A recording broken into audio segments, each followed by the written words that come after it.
세상은 넓고 너는 작다는 말. 9살 된 큰 조카가 학교에서 공기놀이를 시작했다. 아직 공깃돌이 익숙치 않아 쥐고 던지는 것이 서툴다. 그러면서도 새로 시작한 놀이가 재밌어서 아이는 누구라도 보면 공개를 하자고 조른다. 그 밤에도 아이는 이모와 할아버지를 붙들고 앉아 막 공개를 시작한 참이었다. 공깃돌을 잡는 족족 죽으면서도 잔뜩 신이 난 조카는 몇 바퀴를 도는 동안에도 일단을 벗어나지 못했다. 그리고 우려하던 일이 일어났다. 이 녀석아, 그렇게 던지면 어떡해? 할아버지 잘 봐. 이렇게 해야지. 이제는 검버섯이 피고 주름진, 그러나 여전히 크고 두터운 손에서 작은 공깃돌들이 요령 좋게 흩어진다. 동시에 잔소리도 쏟아진다. 이럴 줄 알았다. 아이가 진득하게 놀아주지 않고 이렇게 가르치려 드질 줄 알았다. 어린 나에게 그랬던 것처럼 아빠는 손녀를 앉혀놓고 공기 학습에 들어간다. 놀이에 들떠있던 아이는 순식간에 바람 빠진 풍선 같은 얼굴이 되었다. 이제 곧 짜증을 내겠지? 아니 물어버리거나. 자라는 동안 내 인생에서 쏟아졌던 어른들의 충고 가운데 지금 나에게 남아있는 것은 별로 없다. 그때도 대개는 듣는 신용만 하거나 그마저도 참지 않고 싫은 티를 잔뜩 내버렸었다. 어른의 충고란 늘 위계 속에 있어서 권위적이고 무례했다. 나는 그들의 말보다 그들의 말투와 그 말투 속에 깃든 확신이 끔찍했다. 어른이 되고서야 그 마음을 짐작한다. 살아보니 경험의 총량에 비례하는 지혜도 있다는 것을 알게 된다. 그럼에도 나를 어디론가 움직이게 하고 다시 설 수 있도록 일으켜 주었던 말들은 언제나 나를 잡아끄는 말이 아니라 나를 안아주는 말이었다. 지금 앞에 9살 된 조카의 이야기가 나오죠. 공기를 처음 배워서 얼마나 신나고 재밌겠어요. 그런데 조금 더 잘 아는 할아버지가 알려주고 싶은 마음에 이렇게 설명하다가 아이는 갑자기 아까 어떻게 표현했죠? 순식간에 바람 빠진 풍선 같은 얼굴이 되었다. 이 아이의 심정도 이해가 됐고요. 또 알려주고 싶은 조금 더 잘하길 바라는 이런 할아버지의 마음도 이해가 됐습니다. 며칠 전까지 우리 눈이 많이 쌓여 있었죠. 그때 제가 아들에게 했던 행동도 반성을 하게 되는데요. 밖에서 계속 눈싸움을 하고 싶고 또 눈사람을 만들고 싶어 하는 거예요. 그래서 눈사람을 같이 만들다가 이제 큰 눈덩이, 조금 더 작은 눈덩이 2개를 만들어서 다 이어서 붙였는데 이제 됐다, 우리 꾸미자 했는데 아들이 갑자기 눈덩이를 하나 더 만드는 거예요. 그때 이렇게 새 덩이를 모아놓으면 우리는 보통 어떤 눈사람을 생각하나요? 네, 울라프. 다 그런 건 아니겠지만 대부분 3개의 눈덩이를 올려놨다라고 하면 울라프를 떠올릴 것 같은데요. 저는 아들한테 물었어요. 그럼 우리 울라프 만들까? 그러면 얼굴 위에를 조금 더 길게 만들면 좋겠다 하고 제가 의견을 제시했습니다. 근데 아들은 울라프를 만들고 싶은 건 아니었어요. 그냥 단지 눈덩이를 하나 더 얹히고 싶은 그 마음뿐이었죠. 근데 제가 그 모습을 보면서 조금 더 얼굴을 길게 하면 울라프답게 더 예쁜, 귀엽고 예쁜 눈사람을 만들 수 있을 것 같아서 옆에서 계속 충고를 하고 있는 거예요. 근데 그때 스스로 느끼고 침묵했습니다. 더 이상 이렇게 말하지 말자. 그럼 아이가 지금 하고 싶어하는 마음이 지금 상할 수 있겠구나 라고 생각을 하고 중간에 멈추었는데요. 그 밤에 또 생각을 했을 때 처음부터 그 울라프처럼 만들자라는 말을 하지 말았어야 되는데 라는 반성을 많이 했습니다.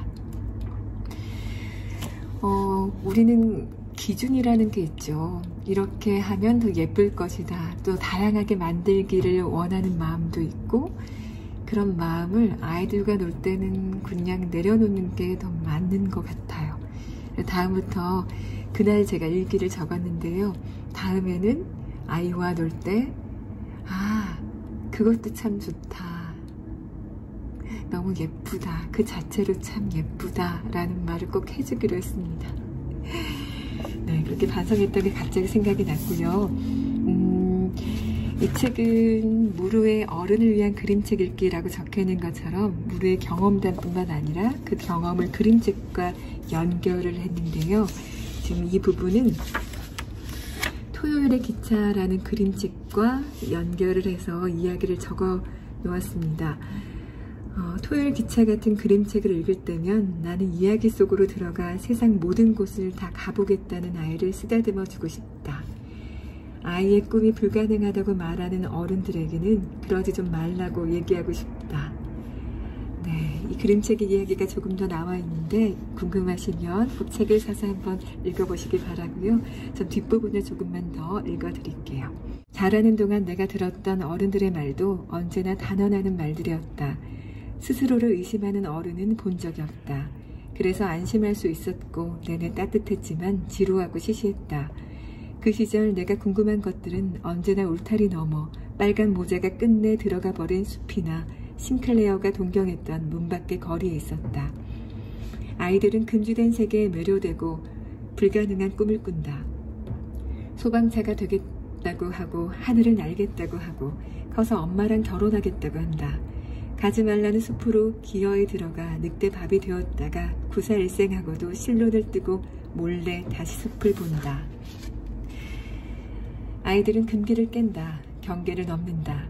자기 세계의 울타리를 수시로 넘나들며 스스로의 가능성을 확인한다. 그리고 성장한다. 이제는 어른이 된 내가 세상 끝까지 가보겠다는 아이에게, 저 숲이 궁금하다는 아이에게 무엇을 말해주어야 할까? 나는 아직 모르겠다. 아이들의 엄마와 나는 종종 훈육 방식을 놓고 누구 하나도 완전히 이길 수 없는 미묘한 지점에서 대립한다. 온통 불확실한 가운데 확실한 것은 확신할 수 있는 일이 아무것도 없다는 사실뿐이다. 아마도 나는 아이의 손을 잡아 끄는 대신 나란히 옆에서 걸어줄 수 있을 것이다. 그 숲에는 가지 말라고 말하는 대신 몽둥이라도 쥐고 함께 들어가 줄 수도 있을 것이다. 기어이 혼자 가겠다면 돌아오는 골목에서 기다리고 있다가 아이를 만났을 때 함께 웃거나 울어줄 수 있을 것이다. 엄마도 아빠도 아닌 이모의 일이란 아마도 그 정도에 이를 테다. 이제 나에게 큰 소리로 훈계하는 사람은 거의 없다. 나는 더 이상 아이가 아닌데다가 내 주위 사람들 대부분 자기 몫의 지혜는 스스로 구할 수밖에 없다는 것을 안다. 문제는 나다. 이제는 내가 어떤 순간 누군가의 앞에서 이기고 싶다. 내가 맞다고, 내 말을 들으라고 큰 소리로 말하고 싶다. 언제 내가 이런 꼰대가 되었나 싶다. 식은땀이 난다. 그래서 주머니 속에 공깃돌 같은 말 하나를 넣어두었다. 그리고 너는 틀렸고 내가 맞는다 라고 말하고 싶어질 때마다 주문처럼 굴려본다.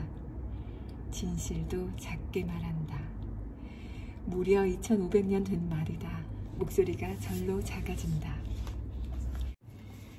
네, 오늘 제가 고른 책은 무르 작가의 이상하고 자유로운 할머니가 되고 싶어 라는 책입니다. 네, 책 앞부분을 보면 할머니가 앉아있죠. 그리고 뒤에는 커다랗게 자란, 크게 자란 식물들이 있습니다. 이 모습이 아마 무르 작가가 되고 싶은 그런 할머니의 모습이 아닐까라는 생각이 들고요.